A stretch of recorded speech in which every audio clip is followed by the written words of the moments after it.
Hi, Sofa. Hi. My day was good. How was yours?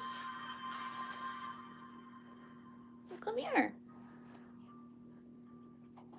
You are an affectionate cat, but you hate being held. Oh, hell no. We're not doing this.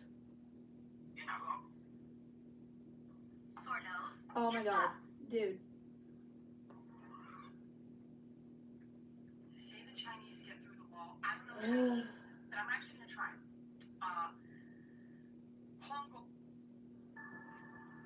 There we go. You went out, baby? Go on. Come here. Hey, you're the one at the door.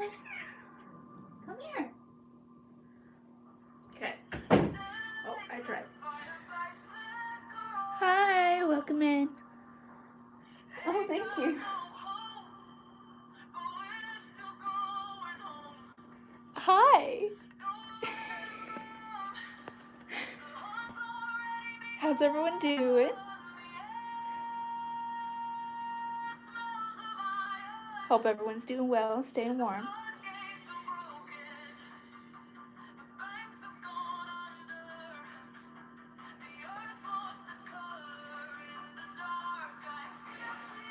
My day was good. I hope your guys' was good. It's definitely still cold, so I hope you're all staying warm. Hi, welcome in.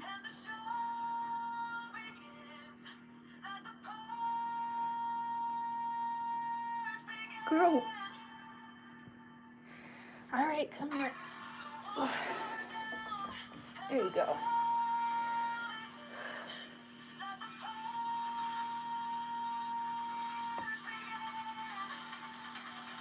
All the cats are just gathering. Yeah, I've had cats use me as a bed, so I've been pretty warm. But also in pain because they don't move for hours.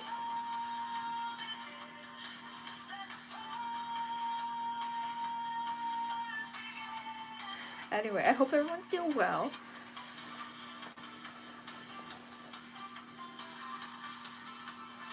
Hi, welcome in. Sophia, what are you doing, girl?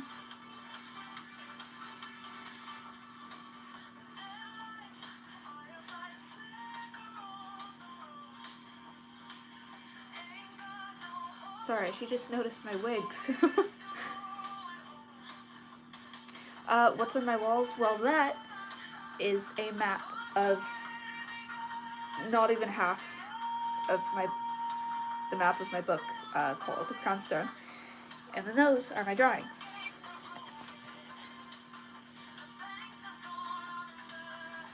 Oh, you got a CD? That's amazing! I hope it's good. What are you staring at, Kitty? Hi!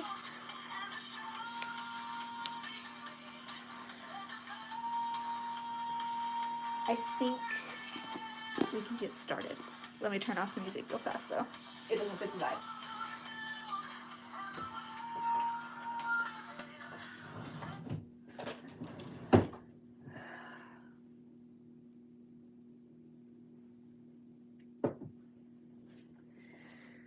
Sorry, I had to get a sip of my tea as well.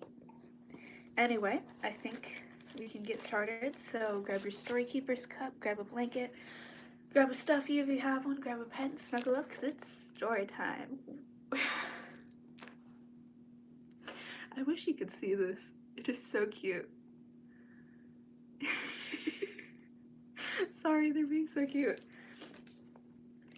Monday, 6:57 p.m. Oh, sorry. This is a new character that they introduced. Jerry Fairman was Sebastian's best friend, and a strange...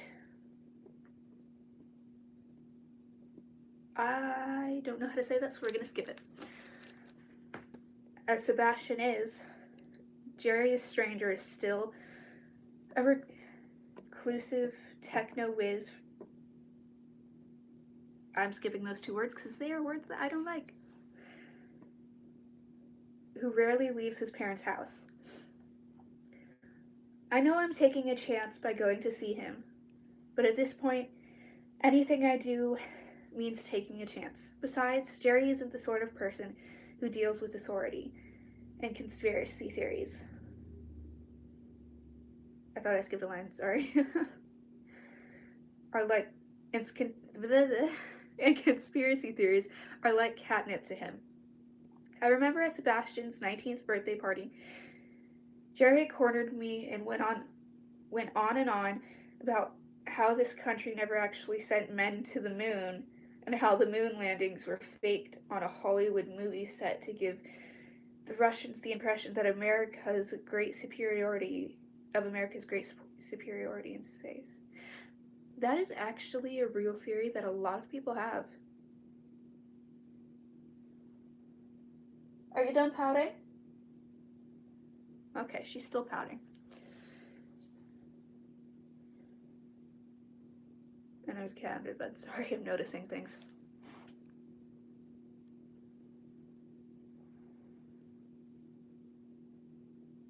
Well, that's awesome. All right, Jesus, you don't have to glare at me. Okay.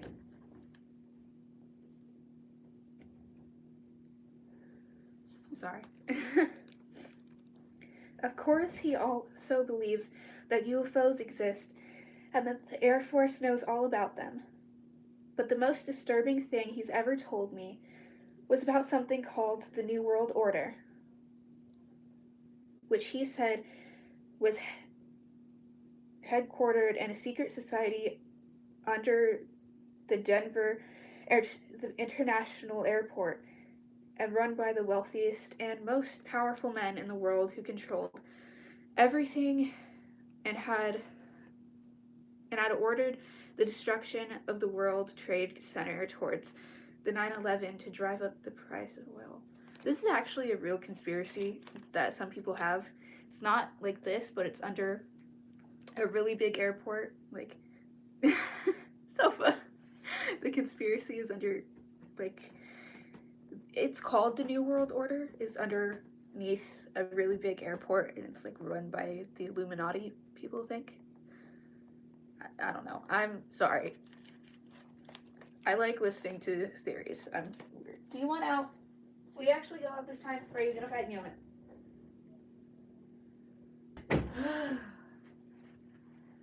I love that girl, but oh my god. No, you did not. We are still on the first couple pages. And I just got done telling them about a conspiracy theory that's related to something in the book. Not one of mine, one that I came across. I'm doing good. Can you see the toe beans? You're so cute. Sorry, she's cute. I had to better. Now that's extreme. I don't know what to expect as I tiptoe through the dark around... She's still being cute. Oh my god. Around the back of the Fairman house.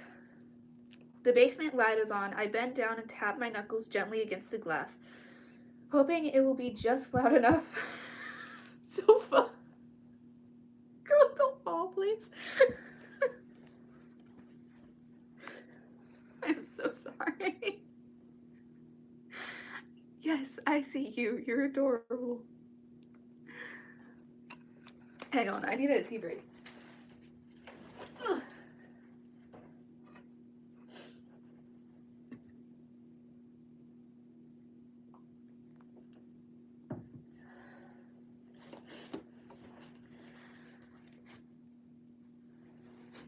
Hi, girl.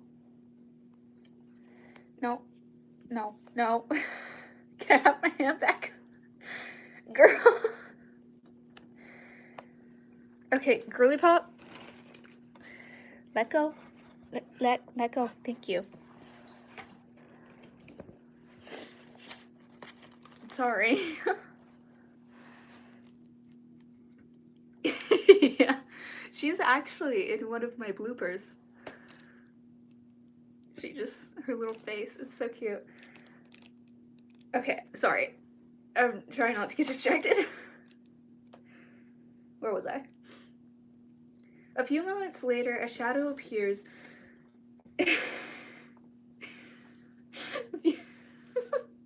Sorry. She's being so cute. Okay, a few moments later, a shadow appears on the floor, and then I see Jerry's pale face as he peers up, squinting and frowning, with no trace of recognition. Afraid of being overheard, I lean closer to the glass. It's Callie, I say in a low voice. Girl!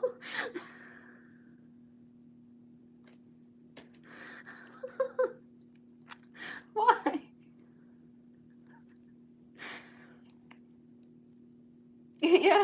Yeah, apparently she does.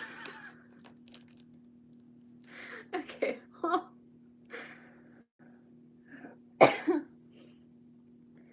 The frown on Jerry's face deepens. It's hard to imagine that there is anyone in Soundview who is so detached from the outside world that he doesn't know about Catherine's unaliving, because I can't say the real word on here. Boba, I know you're there. Just come out already, girl. But if such a person could exist, it would be Jerry. Callie, I repeat a little more loudly. Sebastian's sister. I slide the fake loop off my lower lip. On the other side of the window, Jerry squints, blinks with astonishment, then motions to the semi-subterranean. Sorry, that took me a minute.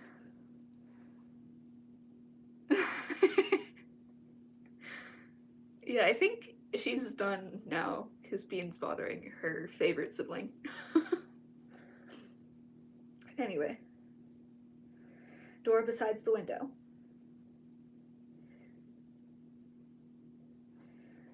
I go down 3 mold-darkened concrete steps to the screen door.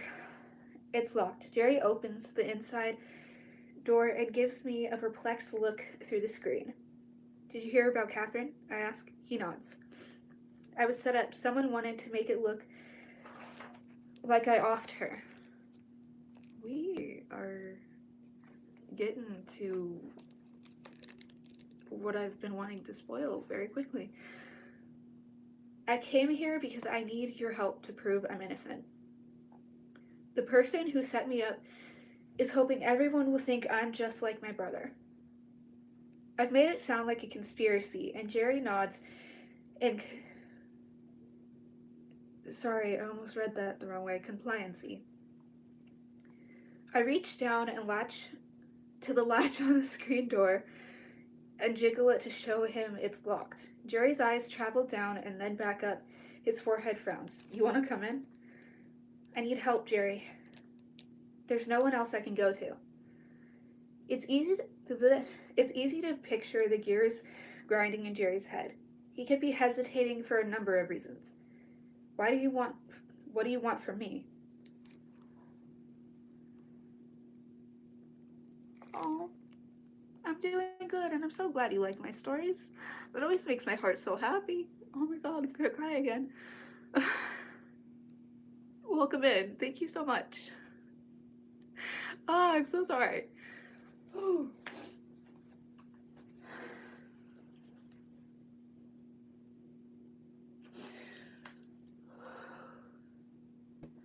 I can't cry. Oh my god.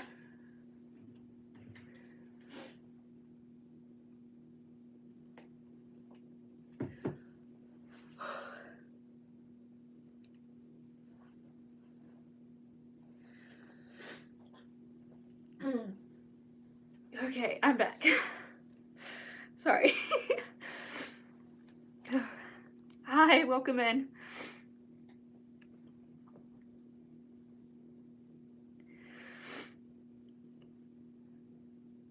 Oh, thank you so much. I actually have a few characters. You can't see them because we're not on the bed, but they're over there. I've They're part of my apocalypse story, and I have Vi on my wall too. Oh my god, I'm so sorry. I'm still trying not to cry from what you said earlier. Happy tears, I promise. Happy tears. Oh my god. Oh, I can't cry. Oh my god. Ugh.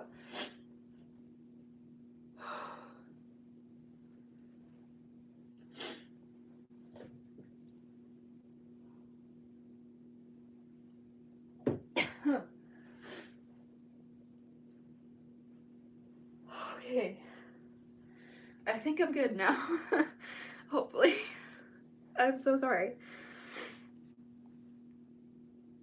Oh, no, it's happy tears from you said you liked my stories, so I'm so sorry. Happy tears, I promise. Anyway, we should get back to the story before I actually fucking break down.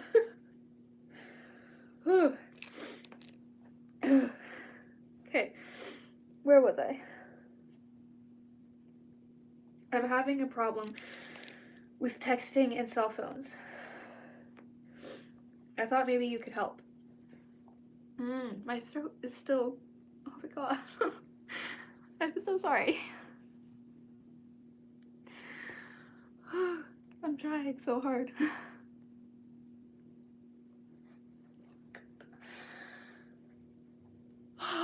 I am so sorry. I think this is the first time I've actually shed tears on a live stream. Oh my god.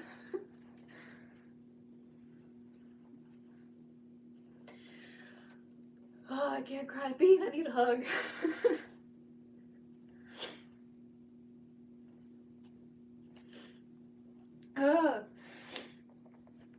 Okay. Again, thank you so much. Oh. Okay, back to the story. There's nothing he likes more than fixing techie problems. To him, it's a form of recreation. Relief floods through me as he reaches down and unlocks the latch. Then gestures me and points at the floor where shoes and boots are lined in an orderly row. Oh my god. I'm happy, I promise. Happy tears. I'm so sorry. I'm trying not to. Happy tears.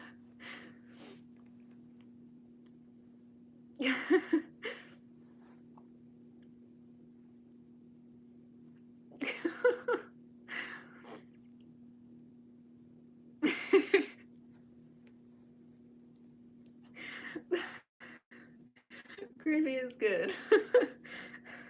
Oh my god. Well, at least I have the cats being all funny, so that helps with distracting me. I'm so sorry again. Oh. Oh no, it's not the book. It's what someone said. Oh, sorry. Although this book can make you cry sometimes. Anyway, where was I? Where was I? I take off my wet shoes and socks, but now he looks at my bare feet and makes a face. I had to go through a marsh, I explain. Someone else might go get me a pair of dry socks, but Jerry doesn't think that way. Instead, he pulls a bottle of Purell out of his pocket and gestures for me to cup my hands so he can squeeze some onto my palms. He waits a while. I rub the gel into my hands. Then he nods down at my bare feet. Yes, he's serious, and I'm not in a position to argue.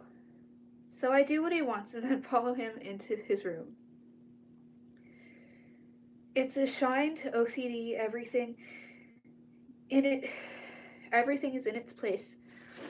Books in neat alphabetical order. computer screens, printers, hard drives, phone docking station, fax machine tools, and in two corners of the room, air purifiers hum and emit an antiseptic scent.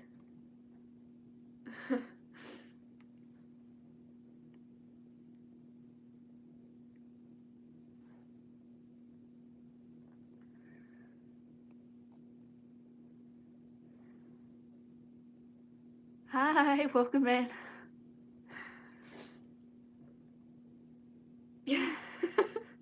Sorry. Cats. Again. Okay, where was I? The basement feels like a cross between a hospital operating room and a nuclear compound post. And at its center is a high-backed black leather office chair and a desk with 4 computer screens stacked 2 and 2. On 2 of the screens are cyber... What? Oh, cyber representations. Sorry. Yeah, sorry. Ugh.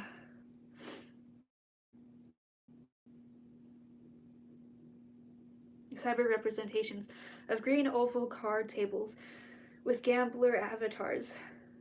On the 3rd screen is a street scene from Second Life with... Sorry, I read that wrong at first. With voluptuous female avatars. I completely butchered that word, but that's okay. In skin-tight clothes and muscular young male avatars with cyber testosterone coursing through their veins. That might have been a mistake to say, but we're gonna go with it, I guess. Oh my god, what?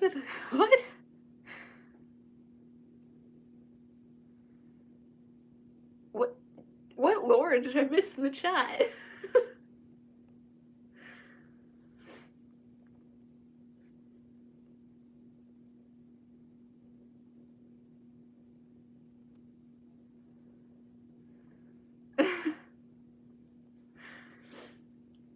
Okay, on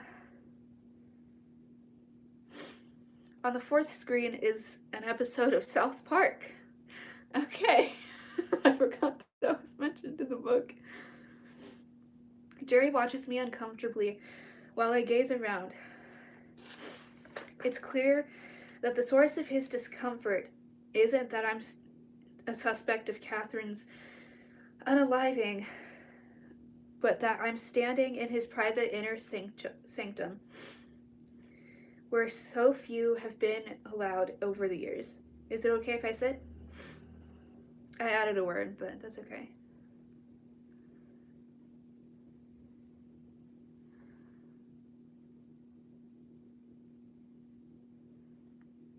Okay, I hope you sleep well. Don't let the maid cats bite.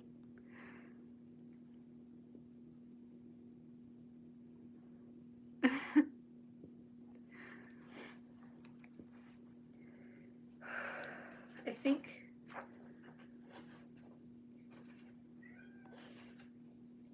Jesus. I was right.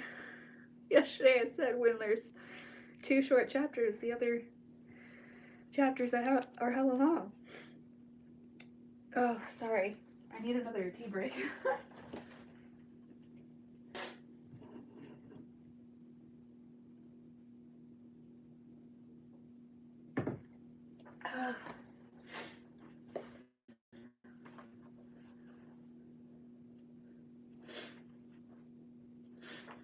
I heard someone meowing. Come here, Lulu.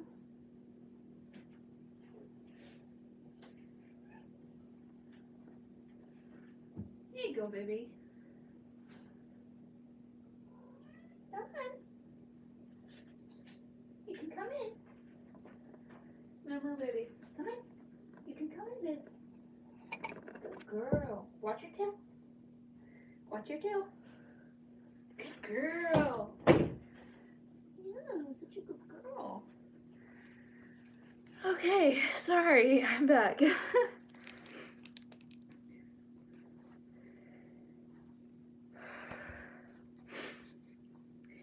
He tilts his head uncertainly, then pulls an empty blue plastic milk crate from a corner and flips it over. I sit down, and he slides the leather office chair into the leather office chair and quickly studies the screens of the poker games. With rapid movements, he adjusts his mouse and flicks his keyboard. So if you didn't do it, who did? His bluntness catches me by surprise. Social graces were never his strong suit. Still, it's a logical question. I don't want to tell him what I suspect, so I just say I'm not sure, but I'm following some leads. Sorry, I'm stuttering again.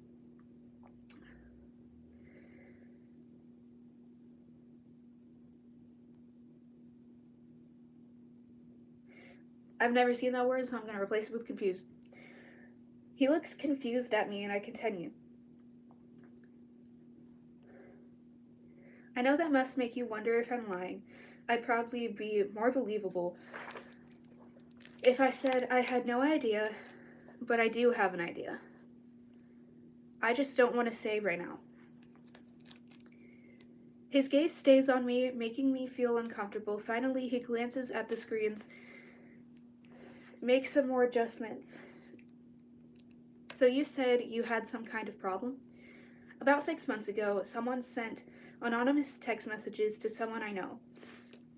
He erased them from his phone. Is there any way to track down those messages and find out what they said? All right, I hear you. Don't gotta be tearing up the carpet. You can just meow. Sorry.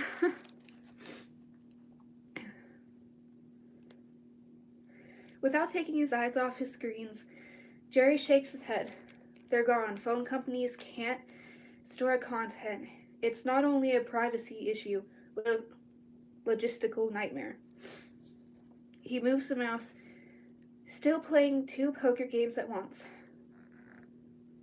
The games may exist in the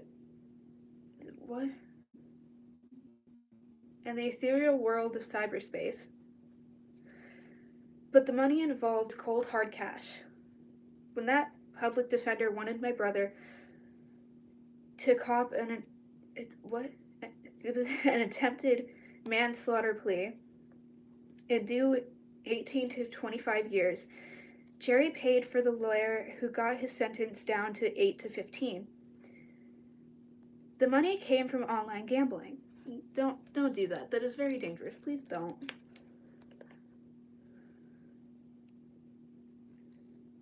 Okay. That's all you wanted to know? He asks. And I can't help getting the feeling that he's a little disappointed that I didn't bring a more exciting techno challenge for him to solve. But there's another one. When I turn on my phone and make a call, the police show up. I assume they're tracing my calls. Yeah, they trace the pings through the phone company and know what tower you're near. And if your phone has GPS, they pretty much know exactly where you are. Girl, what are you doing? Okay. Sorry, someone just texted me. Hi, welcome in. How do I know if my phone has GPS? Jerry tugs a couple of Purell wipes out of a container, lays them flat on his palm, and extends his hand to me. I place my phone on and watch while he swipes the outside of it. Then carefully opens it and wipes the inside. And at no point does he touch the phone with his bare fingertips. Once the phone is completely germ-free, he quickly inspects it and shakes his head. Not this piece of junk. Damn. It may be a piece of junk, but I suspect that it's good news that there's no GPS. So if I use it, the police just know the area I'm in, but not exactly where I am? Right. Unless you're moving. Then they could track you from tower to tower and triangulate. Sorry, that made my brain lag for a second. He pauses and stares down at the phone. I can make this untraceable if you want. Really? I didn't expect that. How? Easy. He pries off the back and removes a small green and white card, which he slides into something that looks like an overgrown memory stick. He pauses momentarily to review his positions in the poker game, then plugs the thing into the USB port. In a flash, the second life screen is replaced by computer. What?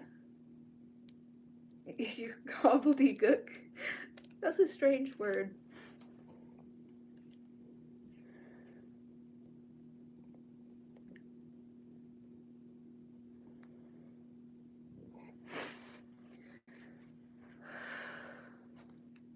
What the fuck?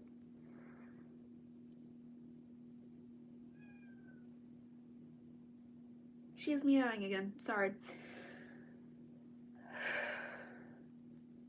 It looks like the green symbols from the Matrix. Okay.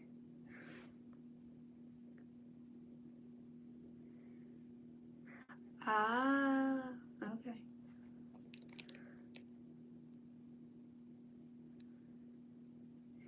Only they're not floating. They're long multicolored lines on a white blackboard. Or backboard, not blackboard. Jerry begins typing and working the mouse, causing numbers and values to change in the long equations. I hope I said that right. A few seconds later, he replaces the card in my phone, tosses it back to me, and once again levels his gaze in my direction. Sorry, I went back to the line I just read. Oh my god. My brain's slowing down. There's something in his eyes that makes me feel uncomfortable. I wish I knew what he was thinking. I think... Yeah, 3 more pages. I heard you quit the cross... Sorry. I heard you quit the cross-country team, he says. It's a strange thing to bring up at the moment, but then that's Jerry. Between school and work and going up to Fishkill to see Sebastian once a week, I just couldn't do it. He nods. So you want to take a shower? Get cleaned up? I feel dirty and gritty and would love to take a shower. But there's something about taking... I don't like... This makes me uncomfy, but I'm going to read it anyway because it's not too graphic.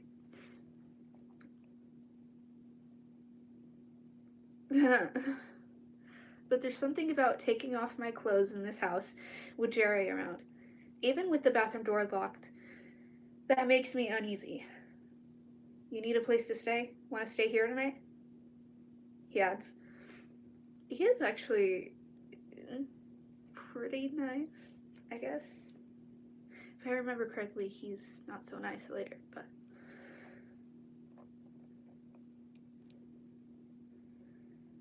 I do need a place to stay, but again, I feel uncomfortable. I don't know what he's thinking. He may be an antisocial recluse, but he's still a male. I better not. He continues to stare. You still with that Slade guy? How does he know about Slade and me? And how should I answer? Kind of. He repeats with a smile. For a moment, I worry that he might take that as some sort of invitation. But then he turns back to the computer and resumes playing poker, and I feel relieved.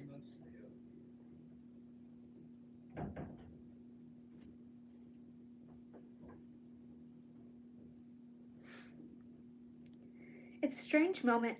I stare at the back of Jerry's chair. All I can see are the bottoms of his calves and his shoes. I came here for help and information, but now what?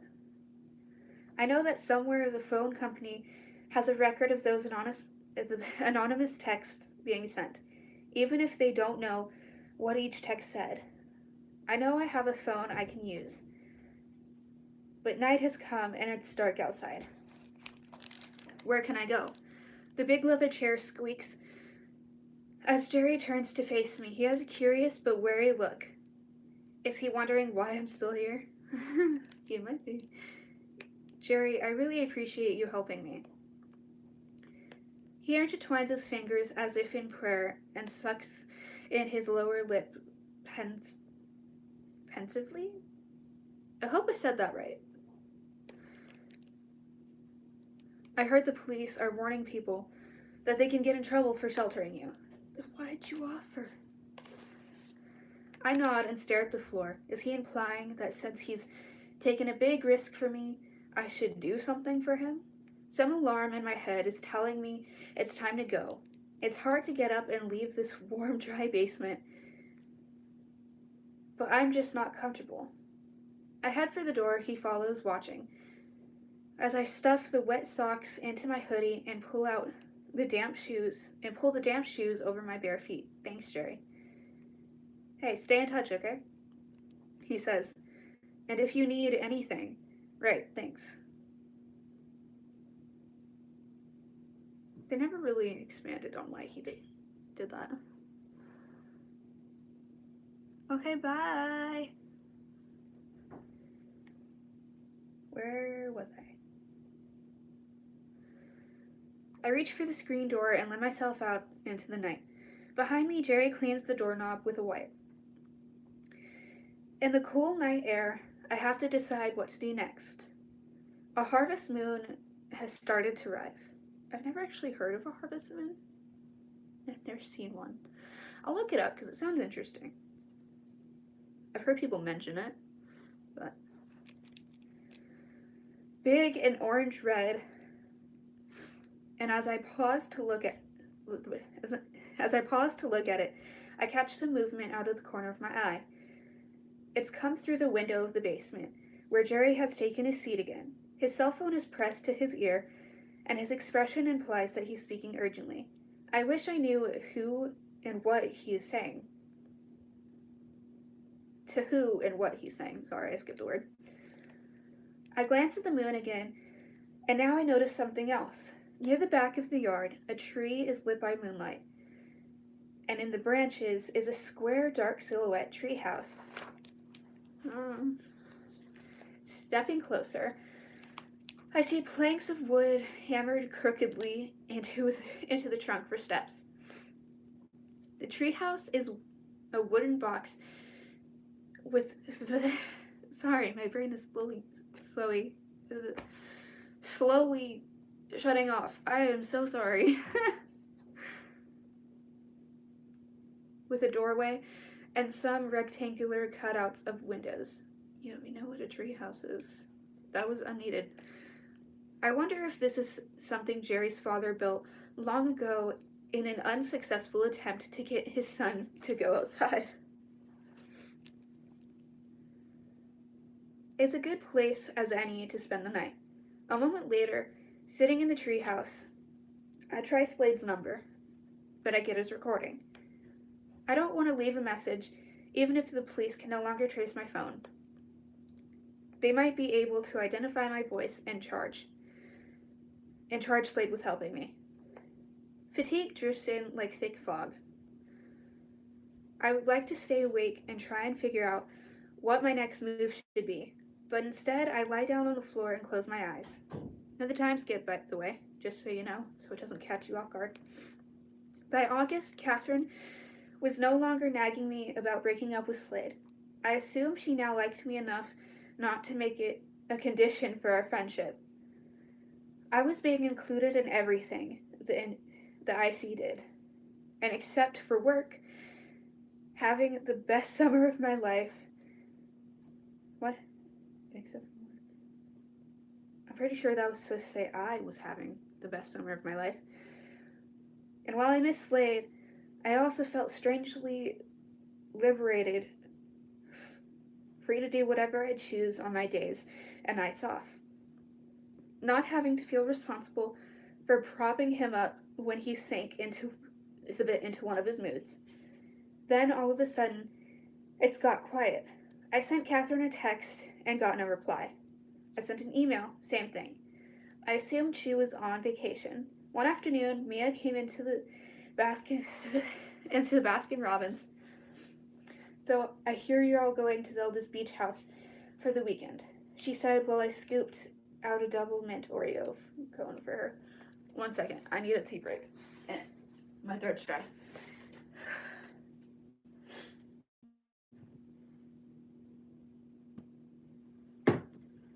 How is that still warm?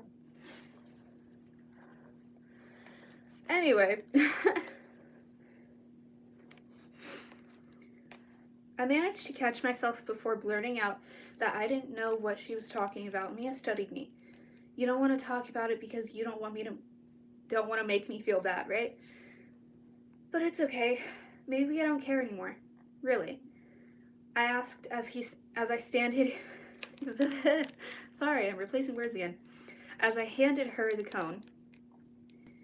It was hard to imagine her changing so dramatically. Mia leaned closer to the ice cream case and lowered her voice. Well, maybe I do.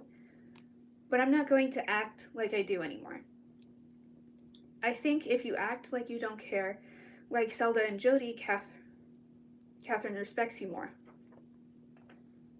Sorry, there's a shadow at my door again. I know that worked for Zelda and Jody, but I wasn't so sure it would work for Mia. Besides, she went on with a smile. Guess what? I discovered there's actually life outside Soundview High. I grinned. But as soon as she left, I called Jody and asked if Catherine was away. No, she answered. An awkward silence followed. I was suddenly filled with an uncertainty. Finally, I said, I've emailed and texted, and she hasn't answered. Oh yeah, Jody said. Well, you know. Sorry? I don't know what she's talking about. She wanted you to do something and you didn't do it. Even then, it took a moment for me to realize what Jody was talking about.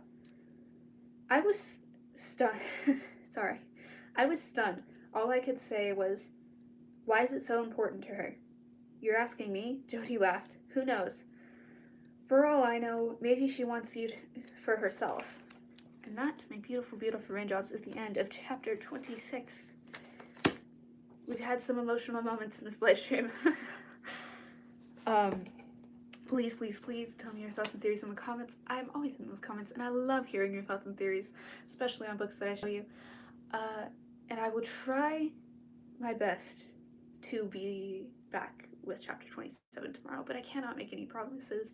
But until then, good morning, good afternoon, and good night, my beautiful raindrops. Stay spooky, stay weird, stay dreaming, and don't let my cats bite.